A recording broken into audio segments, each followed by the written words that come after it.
이 시간 은혜 받으실 하나님의 말씀은 마태복음 11장 28절에서 30절입니다. 다같이 마태복음 11장 28절에서 30절의 말씀을 합독하겠습니다. 수고하고 무거운 짐진 자들아 다 내게로 오라. 내가 너희를 쉬게 하리라. 나는 마음이 온유하고 겸손하니 나의 멍에를 메고 내게 배우라. 그리하면 너희 마음이 쉼을 얻으리니 이는 내 멍에는 쉽고 내 짐은 가벼움이라 하시니라. 아멘.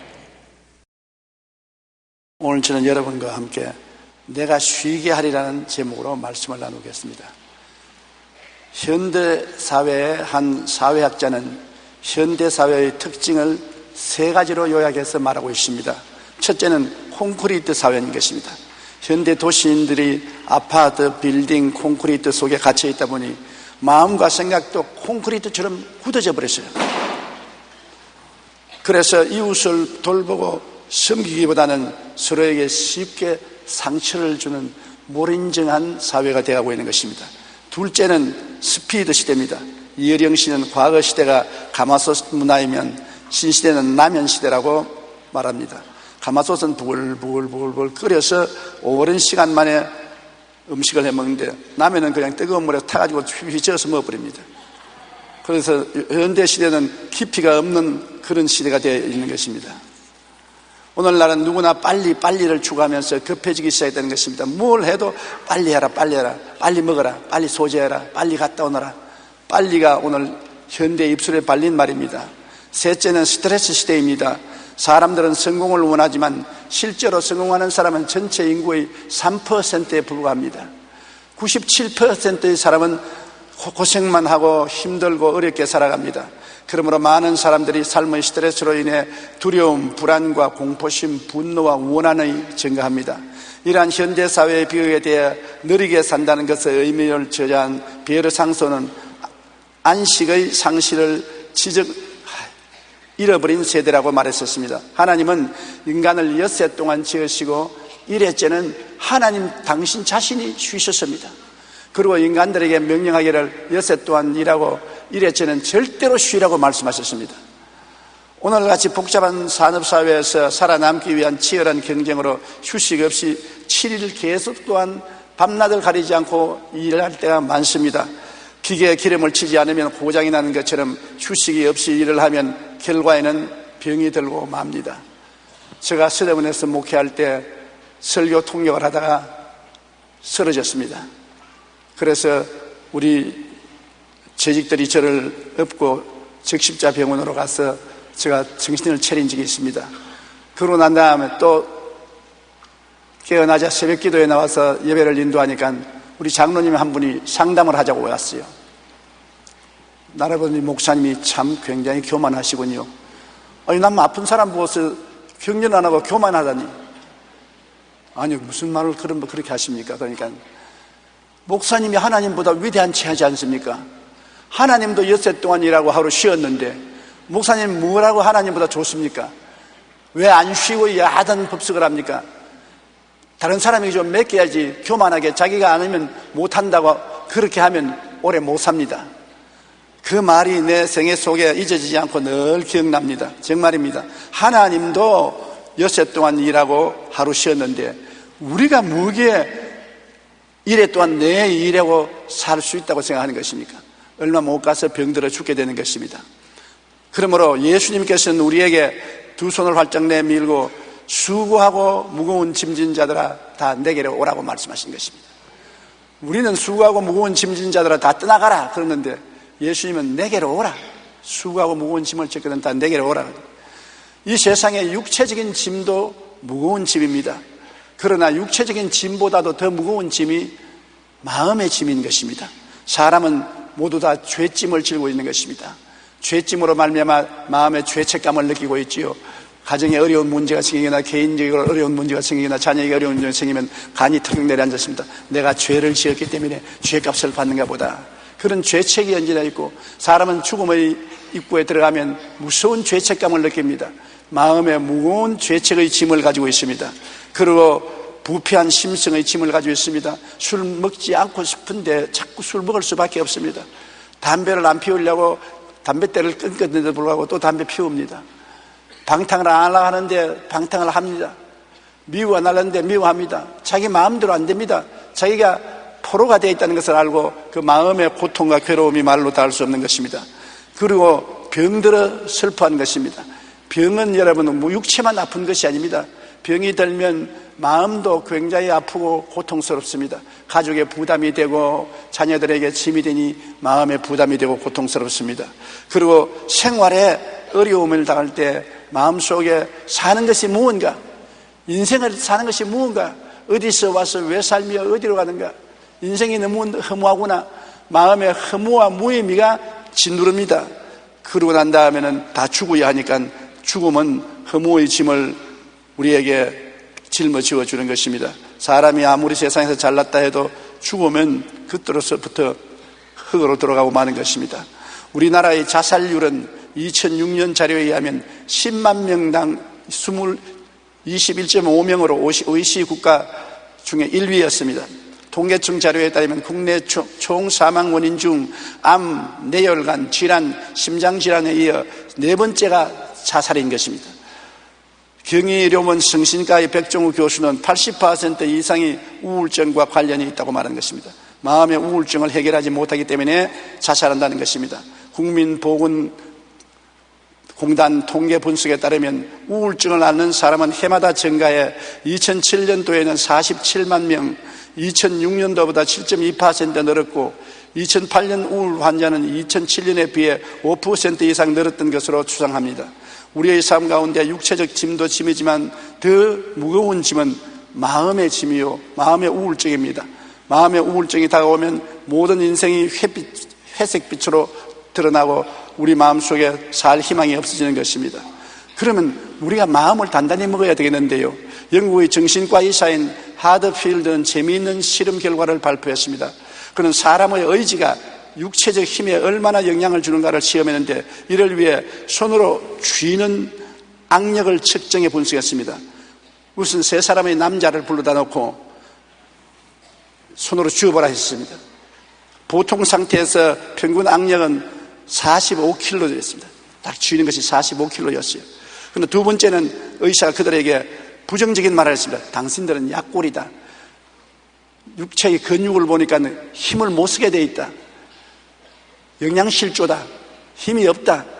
그렇게 약하다고 인식을 시켜놓고 또다시 주먹을 쥐라 보니까 겨우 13kg의 악력밖에는 기록하지 못했습니다. 보통 때 45kg를 쥐던 사람이 약하다고 인식을 하고 난 다음부터는 정말로 13kg밖에 쥐지를 못했습니다. 그런데 그 반대로 또 실험하는 사람이 당신은 굉장히 강하다. 당신은 할 수 있다. 당신 근육을 보니까 훨씬 더 무거운 것을 걸머쥘 수 있다. 힘이 있다. 약하지 않다. 튼튼하다. 이렇게 긍정적으로 용기를 주고 측정을 하니까 무려 68kg을 쥐었은 것입니다. 보통 때는 45kg를 쥐고 약하다는 생각이 들어오면 13kg를 쥐던 사람이 강하다고 일컬어서 용기를 줘놓으면 68kg을 졌다고 하는 것입니다. 이것은 우리가 가진 힘의 절반 이상은 마음가짐에 달려있다는 것입니다. 마음에 내가 못한다, 안 된다, 할 수 없다면 완전히 연약해지는 것입니다. 그러나 마음에 강하고 할 수 있다, 하면 된다, 해보자, 하나님이 같이 계신다, 할 수 있거든요. 무슨 말이냐, 믿는 자에게 능치 못하심이 없다고 하면 굉장히 강한 힘이 생겨나는 것입니다. 그러므로 마음이 우리의 육체의 생활에 굉장한 영향을 미친다는 것을 볼 수 있는 것입니다. 나는 할 수 있다 하면 된다, 해보자 라고 긍정적인 마음을 가질 때는 능치 못할 일이 없지만은 나는 못나고 할 수 없다는 부정적인 마음을 가질 때는 그 무엇이나 하나 이룰 수 없습니다. 육체도 짐도 짐이지만 더 무거운 짐은 마음의 짐인데, 마음이 약해지면 육체적으로 모든 생활이 다 미약해지고 마는 것입니다. 그러므로 예수님께서는 수고하고 무거운 육체의 짐을 진 사람도, 마음의 짐을 진 사람도 다른 데 가지 말고 내게로 오라. 왜? 예수님은 우리에게 힘을 줄 수 있기 때문인 것입니다. 용기와 힘과 희망을 줄 수 있기 때문에 예수님을 모시면 연약한 사람이 강하게 되고 강한 사람은 얼마든지 더 강하게 될 수가 있다는 것입니다. 이사야 32장 2절에 예수님을 어떻게 표현했냐면 또 그 사람은 광풍을 피하는 곳, 폭우를 가리우는 것 같을 것이며 마른 땅의 냇물 같을 것이며 곤비한 땅의 큰 바위 그늘 같으리라. 야, 이런 사람이 어디 있습니까? 광풍을 피하는 사람, 폭우를 가리우는 것 같은 사람, 마른 땅의 냇물 같은 사람, 곤비한 땅의 큰 바위 그늘 같은 사람, 그분이 바로 예수라고 말한 것입니다. 광풍을 피한다는 것은 뭡니까? 광풍이라는 것은 지상에 옆으로 닥치는 환란의 풍파인 것입니다. 바울이 탄 배가 지중해에서 유라굴라의 풍랑을 만나 거의 침몰할 뻔당한 것처럼 우리도 인생을 살면은 환란과 고통의 풍파가 광풍처럼 다가오는 것입니다. 도저히 정신을 차릴 수 없는 시련과 환란이 연이어 다가오는 것입니다. 오늘날 온 세계는 경제적인 광풍을 만나서 미국을 위시해서 구라파할 것 없이 모두 다 어찌할 바를 모르고 자왕우왕하고 있는 것입니다.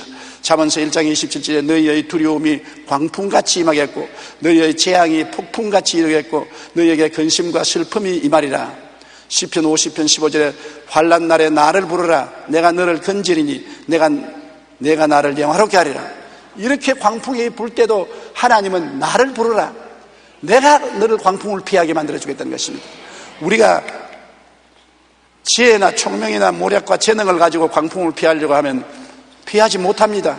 하나님이 광풍을 피하게 해야 피할 수가 있는 것입니다. 시편 46편 1절로 3절에 하나님은 우리의 피난처시요 힘이시니 환난 중에 만날 큰 도움이시라. 그러므로 땅이 변하든지 산이 흔들려 바다 가운데 빠지든지 바닷물이 솟아나고 뛰놀든지 그것이 넘침으로 산이 흔들릴지라도 우리는 두려워하지 아니하리로다. 왜? 하나님이 여러분의 피난처입니다. 하나님이 여러분의 힘이 되시는 것입니다. 환난 날에 만날 큰 도움이 되는 것입니다. 환난 날에 다른 데를 찾아가지 말고 하나님 아버지께로 찾아가야 되는 것입니다. 그렇기 때문에 시편 23편 4절에 내가 사망의 음침한 골짜기로 다닐지라도 해를 두려워하지 아니할 것은 주께서 나와 함께 계심이라. 주의 지팡이와 막대기가 나를 안위하시나이다. 사망의 음침한 골짜기, 지책을 분간할 수 없는 어려운 곳에도 내가 주님을 알면은 주님이 눈에 안 보이고 귀에는 안 들리고 손에 잡을 수 없어도 같이 계신 것을 믿습니다. 그러면 주님이 함께 계셔서 주님의 지팡이로 우리를 인도하고 막대기로 원수를 치고 우리에게 해를 받지 않도록 만들어 주겠다는 것이니 광풍을 피하게 하는 우리 주님이 얼마나 놀랍고 좋으신 하나님이신 것입니까? 그리고 폭우를 가리우는 곳이라고 말한 것입니다. 폭우라는 것은 하늘에서 쏟아지는 것인데 하나님의 심판을 말하는 것입니다. 하나님의 진노를 말하는 것입니다. 히브리서 9장 27절에 한 번 죽는 것은 사람에게 정해진 것이요 그 후에는 심판이 있으리라. 오늘날 하나님이 어디 계시냐, 하나님 믿지 말고 내 주먹을 믿으라는 사람도 죽음에 이르면 별 도리 없이 하나님의 엄청난 심판을 받게 되고 지옥으로 떨어지게 되는 것입니다. 하나님은 우리가 살아있는 동안에는 회개할 기회를 주고 오래 기다리지만은 우리의 날수가 다 차고 죽게 될 때는 하나님이 심판하시는 것입니다. 그러나 이 심판을 피하게 할 수 있도록 예수님을 보내셔서 예수님이 우리의 폭우를 가리우는 존재가 된 것입니다. 요한복음 3장 11절에 하나님이 그 아들을 세상에 보내신 것은 세상을 심판하리 하심이 아니요 그로 말미암아 세상이 구원을 받게 하리 하심이라. 심판이 쏟아질지라도 예수님 안에 있으면 구원을 받게 된다는 것입니다. 그것은 잘난 사람만 구원받는 게 아닙니다. 누구든지 저를 믿으면 멸망하지 않고 영생을 얻겠다고 말씀하신 것입니다. 1700년대 후반 영국의 톰 레이디 목사가 어느 날 계곡을 지나가다가 갑작스럽게 광풍과 번개, 소나기를 만나 물이 활활 넘쳐나므로 황급히 피할 곳을 찾다 보니까 한 바위에 틈이 있어요. 그래서 빨리 뛰어들어가서 바위 틈에 숨었습니다. 그래서 그 폭풍과 그 홍수를 면하게 되었습니다. 그러자 하나님께 감사하니까 마음에 시가 하나 떠올라왔어요. 그래서 주머니에서 종이를 내어서 그 시를 적었습니다. 그것이 찬송가 188장 만세반석 열린이란 시인데 영국의 알버트 왕자는 죽음이 임박한 침상에서 이 찬송을 불러달라고 부탁을 했습니다. 월리암 글라스턴 수상도 자신의 장례식에서 이 찬송을 불러달라는 유언을 남겼습니다. 인생의 마지막 길을 가면서 이들은 돈도 명예도 권력도 더 이상 위로와 소망이 될 수 없는 것입니다. 돈도 명예도 권세가 죽는 길을 어떻게 막을 수가 있는 것입니까? 오직 예수님만이 그들의 반석이요 위로요 안식임을 알았던 것입니다. 인생의 길에서 광풍을 만나거나 폭우를 만났을 때, 그리고 죽음이 눈앞에 다가올 때 우리의 위로와 안식은 오직 예수님밖에 없는 것입니다. 우리도 그 찬송 한번 불러보십시다.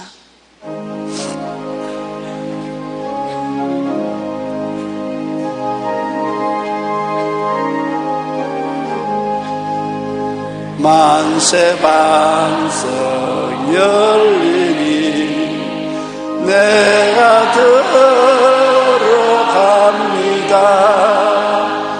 창에 허리 상하여 물과 피를 흘린 것 내게 효염되어서 정결하게 앞서서 내가 공을 세우나 은혜 갚지 못하네. 쉼없이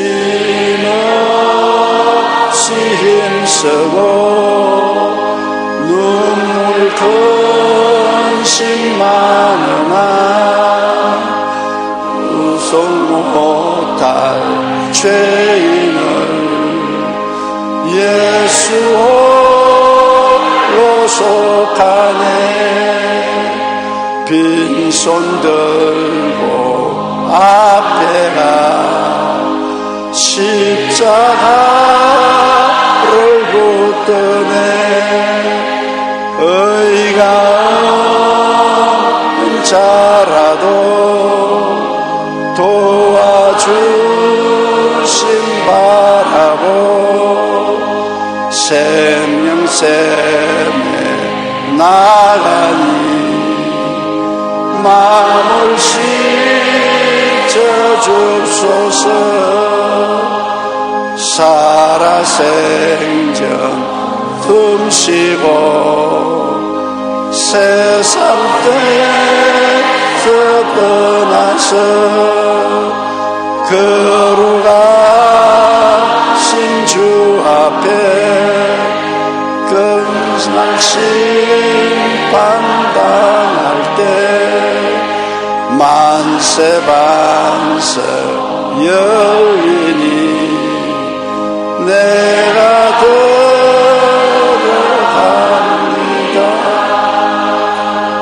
예수님은 바로 여러분의 만세 반석인 것입니다.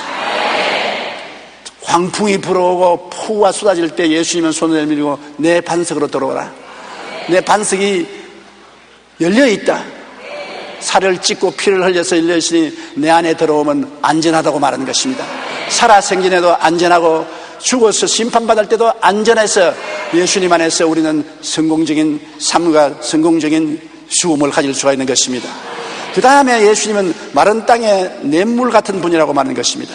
여러분, 땅에 물이 없으면 아무 생물이 살 수 없습니다. 벌레도 고기도 동물도 못 삽니다. 그러나 그 마른 땅에 샘물이 흐르기 시작하면 당장 풀들이 돋아나고 생명들이 생겨나고 고기가 생겨나는 것입니다. 예수님이 나는 마른 땅에 냇물 같은 분이다. 내 마음이 낭패와 실망을 당하고 황막하고 사막같이 되었을지라도 예수님이 들어오면 샘물이 되는 것입니다. 예수님의 샘물에서 물이 흘러나오기 시작하는 것입니다. 희망이 없는 곳에는 희망을, 죽음이 있는 곳에는 생명을 주는 생명수 역사를 하는 것입니다. 예수님은 종교가 아닙니다. 예수님은 이 황막한 광야 같은 세상에 낭패와 실망을 당하고 메말라 죽어가는 그 마음에 예수님은 샘물로 들어오는 것입니다. 영원히 솟아나는 샘물이 되어서 우리가 그 예수님을 모시면 마음에 영혼이 잘되고 범사에 잘되며 강건하고 생명할 때 넘치게 얻는 생명의 역사가 일어나기 시작하는 것입니다. 요한복음 4장 14절에 내가 주는 물을 마시는 자는 영원히 목마르지 아니하리니 내가 주는 물은 그 속에서 영생하도록 솟아나는 샘물이 되리라. 여러분 가슴에 손을 한번 얹어 보십시오. 그 안에 예수님이 샘물로 영원히 거하시는 것입니다. 다른 것 찾지 말고 그 예수님을 찾으면 예수님을 위해서 여러분의 생명을 주되 풍성해 주는 은혜가 넘쳐나는 것입니다. 요한복음 14장 6절에 예수께서 이르시되 내가 곧 길이요 진리요 생명이니 나로 말미암지 않고는 아버지께로 올 자가 없나니라. 예수님만이 우리의 길이 되고 진리가 되고 생명이 되기 때문에 예수님 한 분 붙들면 천국 가는 것입니다. 어떤 분이 제게 이런 질문했습니다. 성경을 다 알지 못해도 천국 갑니까? 구약 성경에 우리가 알 수 없는 말씀이 많이 있는데 그 몰라도 천당 갑니까? 그래서 제가 하는 말은 예수만 믿으면 천당 간다. 난 놓고 기억자가 몰라도 우리의 구원은 예수님을 통해서 오지 지식을 통해서 오지 않는다. 많이 알므로 구원받는 것 아니다. 믿음으로 구원받는데 누구를 믿느냐? 하나님의 아들 예수님을 내 구주로 믿기만 하면 구원을 받는 것입니다. 하나님이 세상을 이처럼 사랑하사 독생자를 주시니 누구든지 지식이 있는 자나 지식이 없는 자나 잘난 자나 못난 자나 할 것 없이 저를 믿으면 영생을 얻으리라. 그 은혜를 인하여 믿음으로 말미암아 구원을 얻었은즉 이것이 너희에게서 난 것이 아니라 하나님의 선물이라. 행위에서 난 것이 아니니 누구든지 자랑치 못하게 하려 함이라. 하나님이 은혜의 선물로 구원을 주시기 때문에 믿기만 하면 여러분이 구원을 받게 되는 것입니다. 그리고 이 예수님은 곤비한 땅에 큰 바위 그늘이라고 말한 것입니다. 곤비한 땅이란 뭡니까? 광야를 여행하는 사람이 땀 흘리고 지쳐 배가 고파 쓰러져서 이제는 그대로 내버려두면 죽을 수밖에 없습니다. 햇빛은 내리 쪼이고 땀은 계속 나고 흙이 져서 숨을 쉴 수가 없는데 바로 근처에 큰 바위가 그늘을 지고 있는 것입니다.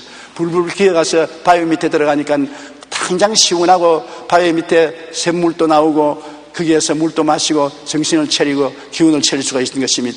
인생길 험하고 마음 지쳐 살아갈 용기 없어질 때 삶을 재생하는 곳이 바로 예수 그리스도인 것입니다.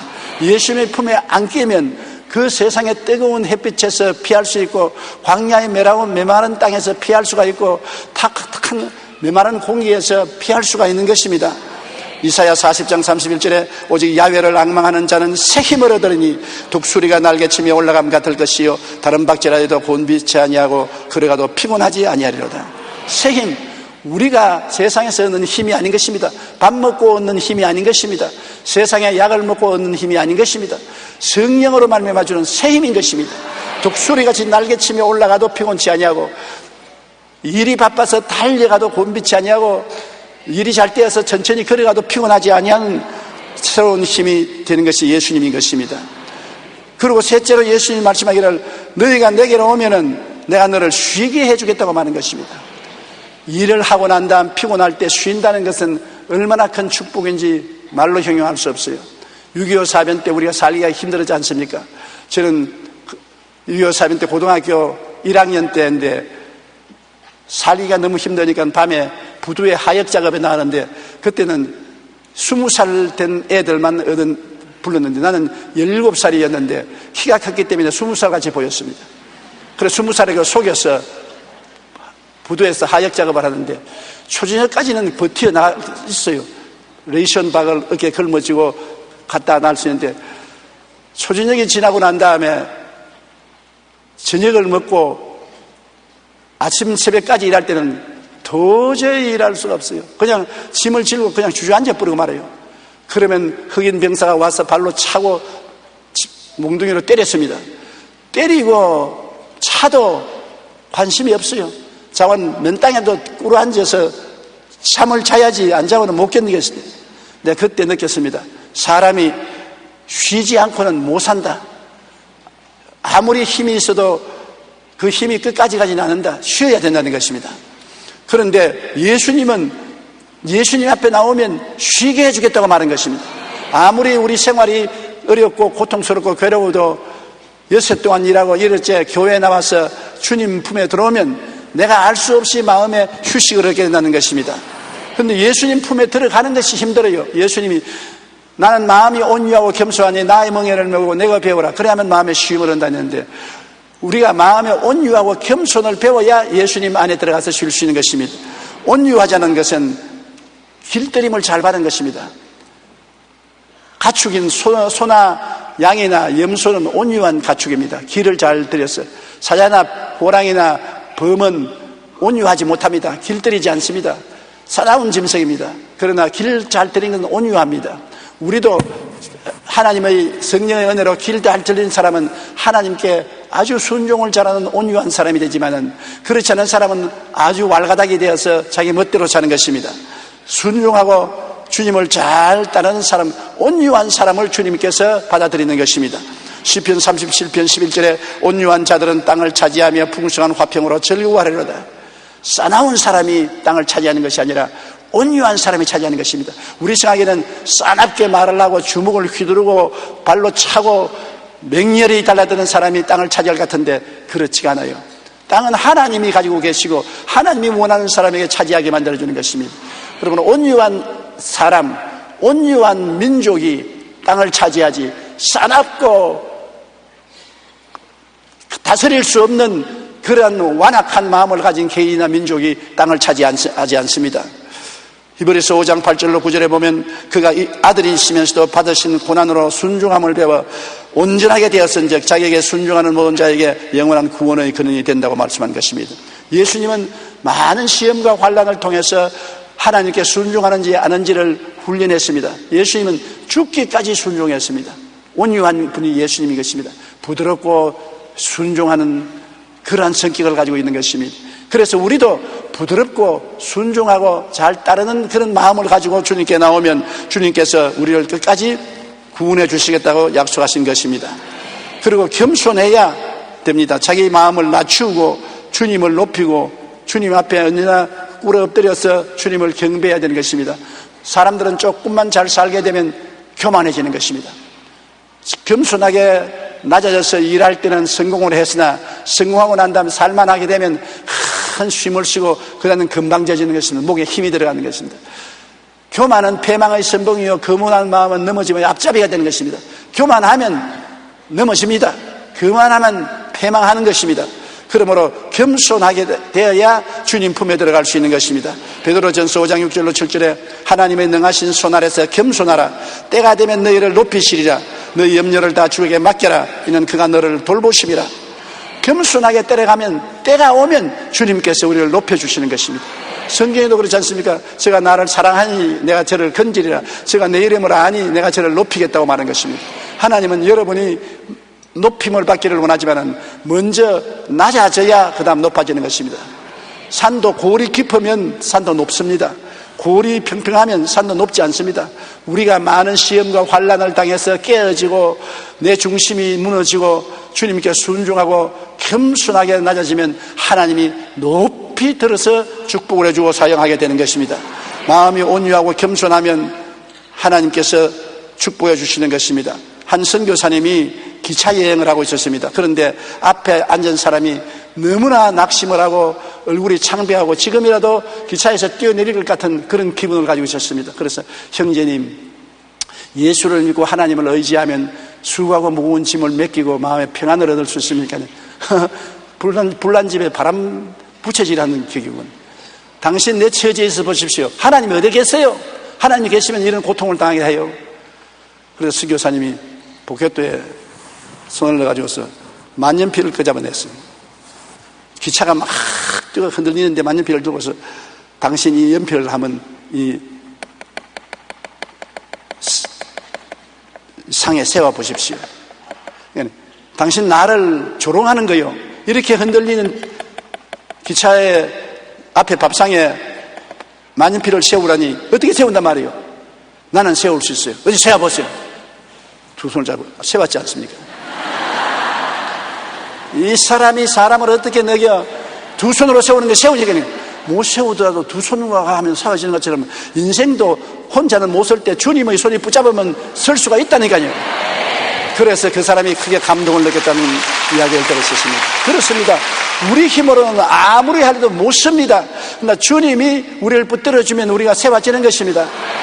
시편 91편에 제가 손으로 너를 붙들어 발이 돌에 부딪히지 않게 해주겠다고 말한 것입니다. 여러분, 우리가 주께 의지하면 주님은 책임지고 우리를 붙들어서 세워주시는 줄 믿으시기를 바랍니다. 그러면 하나님께서 우리를 통하여 환난과 풍파를 몰아쳐도 하나님이 붙들어 주어서 움직이지 않고 버림당하지 않게 만들어주는 것입니다. 그 다음 주님은 나의 멍에를 메고 내게 배우라고 했었습니다. 예수님 멍에 밑에 들어가서 온유하고 겸손하게 삶을 배우라. 주님의 멍에는 뭡니까? 십자가인 것입니다. 주님은 십자가에서 우리 죄와 부패와 질병과 저주와 죽음을 다 짊어졌습니다. 그리고 우리 보고 하는 말이 너 짐을 내게 맡기고 온유하고 겸손하게 내 멍에 밑에 들어오너라. 나와 함께 가자. 중동에서는 밭을 갈 때 언제나 어미소 멍에 밑에 새끼소를 같이 넣어서 밭을 갑니다. 새끼소가 온유하게 순종하고 따라가는 것을 가르치기 위해서 어미소 목에다 길말을 걸어놓고 그 옆에다가 새끼소를 넣었어. 이런 어미소가 잔뜩 힘을 내고 땀을 뻘뻘 흘리면서 멍에를 끕니다. 근데 새끼소는 하나도 안 무겁거든. 엄마가 지금 왜 저렇게 땀을 흘리고 야단이야? 나는 아주 가벼운데. 왜? 멍에가 엄마 목에 걸렸지 자기 목에 안 걸려 있습니다. 그냥 멀리서 보니까 목에 걸렸지만 엄마 멍에 밑에 들어가서 따라가니까 자기는 쉽고 가볍게 걸어갑니다. 엄마만 땀을 흘립니다. 우리의 수고하고 무거운 짐은 예수님이 걸머졌습니다. 십자가에다 걸머졌고 우리가 예수님께 온유하게 순종하고 겸손하게 낮아서 따라가면 예수님의 십자가 밑에서 우리는 쉽고 가볍게 인생을 걸어가는 것입니다. 수고하고 무거운 짐은 주님의 십자가에다 얹혀져 있는 것입니다. 성경에는 그렇기 때문에 수고하고 무거운 짐진 자들은 내게로 오라. 마음의 짐, 육체의 짐, 생활의 짐을 짊어지고 내게 와서 내게 맡겨라. 짐은 내게 맡기고 내 밑에 들어와서 순종하고 온유하게 따라가면 너는 쉽고 편안하게 인생을 살 수 있다. 이 어려운 세상에 쉽고 편안하게 인생을 살 수 있는 것이 얼마나 놀랍습니까? 빌립보서 2장 6절로 8절에 예수님은 근본 하나님의 본체이시나 하나님과 동등됨을 취할 것으로 여기지 아니하시고 오히려 자기를 비워 종의 형체를 가지사 사람들과 같이 되셨고 사람의 모양으로 나타나서 자기를 낮추시고 죽기까지 복종하셨으니까 십자가에 죽으심이라. 사람으로 오셔서 겸손하게 낮아져서 십자가에 매달려 인간의 모든 죄와 불의, 추악과 저주, 절망과 죽음을 대신 짊어진 것입니다. 그렇기 때문에 주님께서는 우리의 구원자가 되고 우리를 돕는 자가 될 수 있는 것은 우리의 짐을 주님께서 짊어지셨기 때문인 것입니다. 이러므로 예수님의 멍에는 예수님께는 수고하고 무거운 멍에지만 우리에게는 쉽고 가볍습니다. 왜? 예수님 멍에 속에 들어가면 우리는 우리 죄 때문에 죽을 필요가 없어요. 이미 예수님이 우리 죄 때문에 죽었으니까. 우리의 부패 때문에 우리가 쫓겨나갈 필요 없습니다. 예수님이 몸을 찢고 피를 흘려 부패를 다 청산했으니까요. 우리가 우리 병 때문에 우리가 병을 걸머지고 고생할 필요 없습니다. 주님이 우리 위해서 채찍에 맞았기 때문에. 우리가 저주를 걸머지고 몸부릴 필요가 없습니다. 주기에서 저주를 받은 바대사 십자가에 매달렸기 때문에. 나무에 달린 자마다 저주하려 된다고 하셨는데 예수님이 저주를 받아 나무에 매달렸기 때문에 우리가 죽는다고 고생할 필요 없습니다. 주님이 죽었다가 부활하심으로 우리는 주님의 품에 안겨서 공짜로 죽었다가 쉽게 부활해서 천국에 갈 수 있는 것입니다. 모든 것이 쉽습니다. 죄 용서받고 거룩하게 되고 치료받고 축복받고 쉽게 죽어 부활해서 영원한 천국을 얻는 쉽고 가볍게 인생을 사는 것은 예수님의 십자가 멍에 밑에 들어가는 것입니다. 그러므로 시편 55편 22절에 내 짐을 야훼께 맡기라. 그가 너를 붙드시고 의인의 요동함을 영원히 허락지 아니하시리라. 시편 68편 19절 날마다 우리 짐을 지시는 주 곧 우리 구원의 하나님을 찬송할지어다. 옛날에만 걸머진 게 아니라 오늘날 현재 이 자리에서 우리의 짐을 걸머지는 것입니다.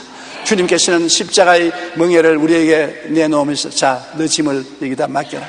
너의 죄짐을, 너의 불의와 추악의 짐을, 너의 질병의 짐을, 너희 저주의 짐을, 너희 절망의 짐을, 너희 죽음의 짐을 자 여기 내 어깨에 맡겨라. 그리고 나와 같이 걸어가자. 사람들은 네가 십자가를 걸머진 것 같지만은 너는 쉽고 가볍게 인생을 살아갈 수 있다. 그렇게 말씀하는 것입니다. 얼마나 주님의 은혜가 고맙고 감사한지 말로形容할 수 없습니다. 이 세상 삶은 오늘 또 불안, 초조, 절망 등으로 피곤하고 곤비합니다. 그러나 예수님 앞에 나와서 예수님의 은혜를 깨닫고 예수님께 의지하면 마음과 생활에 쉼을 얻게 되는 것입니다. 수고하고 무거운 짐진 자들아 다 내게로 오라. 내가 너희를 쉬게 하리라. 나는 마음이 온유하고 겸손하니 나의 멍에를 메고 내게 배우라. 그리하면 너희 마음에 쉼을 얻으리니 나의 멍에는 쉽고 나의 짐은 가볍다고 말씀한 것입니다. 예수 그리스도는 어제나 오늘이나 영원토록 동일하신 것입니다. 볼지어다 내가 세상 끝날까지 너와 같이 있으리라. 그냥 주님 와서 같이 있는 거 아닙니다. 주님은 십자가를 걸머지고 우리와 같이 계시는 것입니다. 왜냐하면 우리의 짐을 대신 짊어지셨고 또 지금도 짊어지기 위해서 십자가의 멍에를 걸머지고 우리에게 와 계신 것입니다. 그러므로 우리는 예수님을 종교적으로 믿지 말고 형식적으로 믿지 말고 살든지 죽든지 흥하든지 망하든지 성하든지 쇠하든지 주님께 맡기고 의지하고 믿고 순종하고 따라가는 여러분 되시기를 주님 이름으로 축원합니다. 우리 고개 숙여 기도드리겠습니다. 전능하신 아버지 하나님, 인생 사는 그 자체가 수고하고 무거운 짐입니다. 정신적인 짐이 너무나 무거워 우울증에 걸려서 스스로 목숨을 끊는 사람도 많고 육체적인 짐도 너무 무거워서 견딜 수가 없고 고통이 한없이 많은 세상에 살고 있는 것입니다. 누가 이 짐을 대신 짊어질 수 있습니까? 예수님이 하나님인데 사람으로 오셔서 사람이 못 지는 짐을 주님이 짊어지고 우리와 같이 인생을 살아감을 생각할 때 감사합니다. 내가 너희를 고아와 같이 버려놓지 않겠다고 말씀하신 주님, 주님께서 성령으로 오셔서 오늘 또 십자가에 우리의 짐을 다 짊어져 주심을 감사합니다. 겸손하게 온유하게 주님을 따라오라고 말씀하신 것입니다. 주여, 우리가 겸손하고 온유하게 주를 따라가겠습니다. 주께 모든 짐을 맡깁니다. 주님께서 우리를 붙들어 세워주시옵시고 모두 다 쉽고 가볍게 감사하게 인생을 살아가게 도와주시옵소서. 예수님 이름으로 기도합니다. 아멘.